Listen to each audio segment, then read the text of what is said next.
Comment les banques tuent les ONG africaines, sans même s'en rendre compte?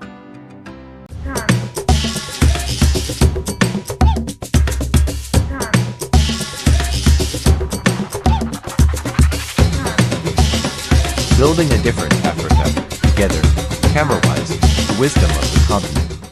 Elles ne volent pas d'argent, elles ne détournent pas de fonds, elles ne blanchissent pas de capitaux. Et pourtant, chaque année, des centaines d'ONG africaines voient leurs comptes bancaires fermés du jour au lendemain, sans avertissement, sans explication, sans recours. Imaginez la scène.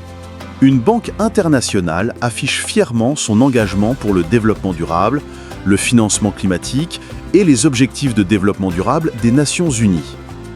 Sur son site web, des belles photos d'enfants africains souriants qu'elle aide à éduquer.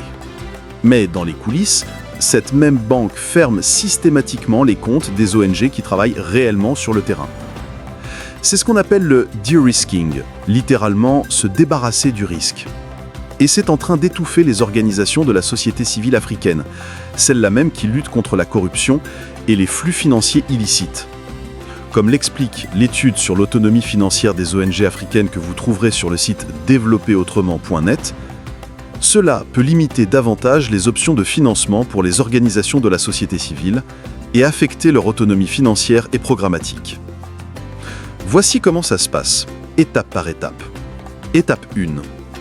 Une ONG légitime, qui travaille sur la santé ou l'éducation en Afrique, ouvre un compte dans une banque internationale. Étape 2.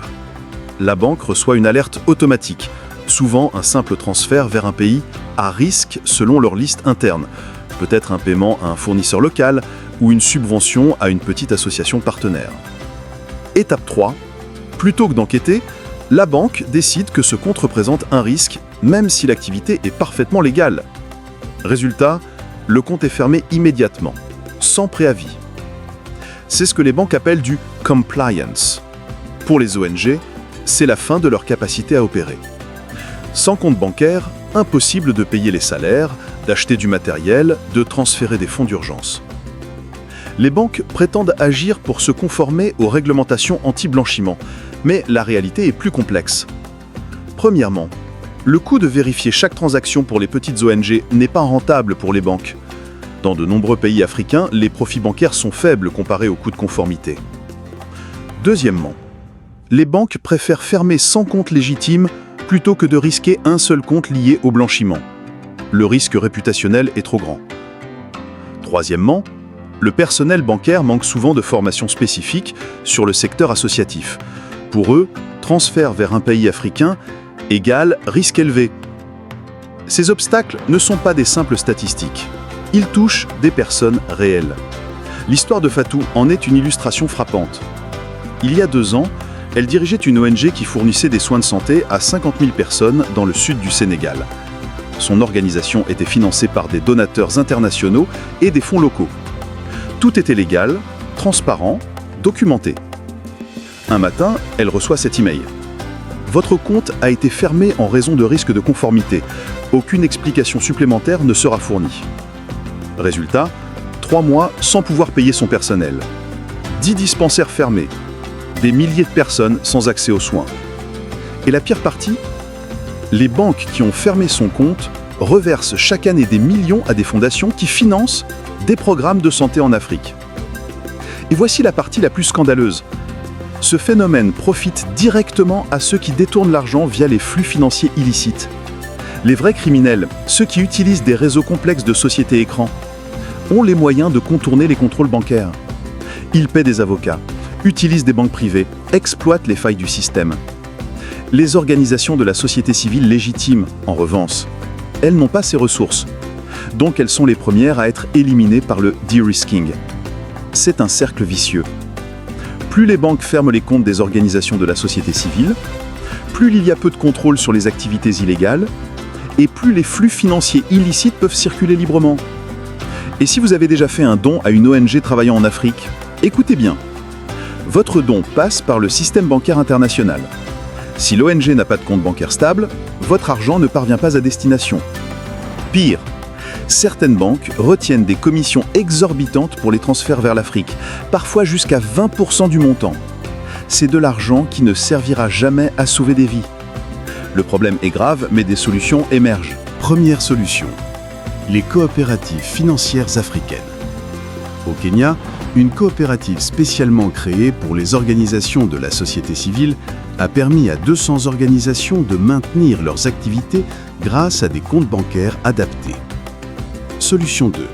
Les solutions technologiques. Au Sénégal, une start-up utilise la blockchain pour créer des systèmes de paiement sécurisés qui respectent les réglementations mais évitent les banques traditionnelles. Solution 3. Le plaidoyer collectif. Au Ghana, un réseau d'organisations de la société civile a réussi à négocier avec les autorités bancaires pour créer un cadre spécifique aux organisations à but non lucratif. Vous pensez que c'est trop compliqué? Que vous ne pouvez rien faire? Détrompez-vous. Chacun peut contribuer. Choisissez votre banque avec soin.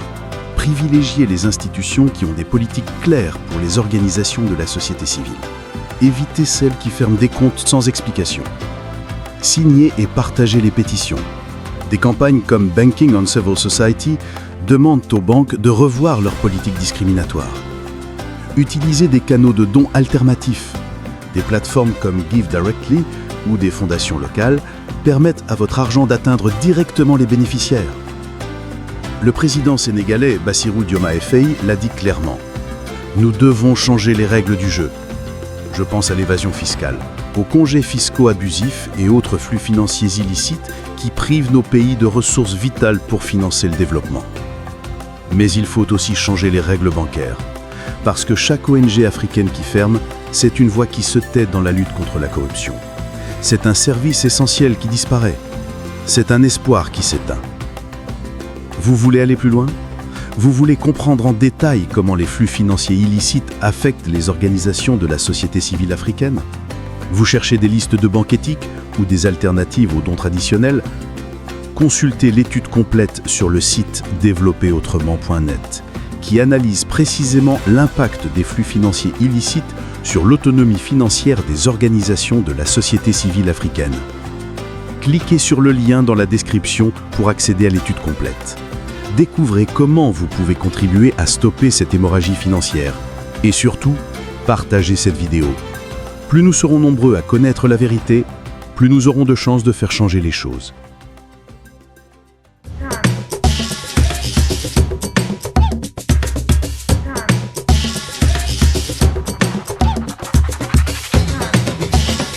Building a different Africa, together, camera-wise, the wisdom of the continent.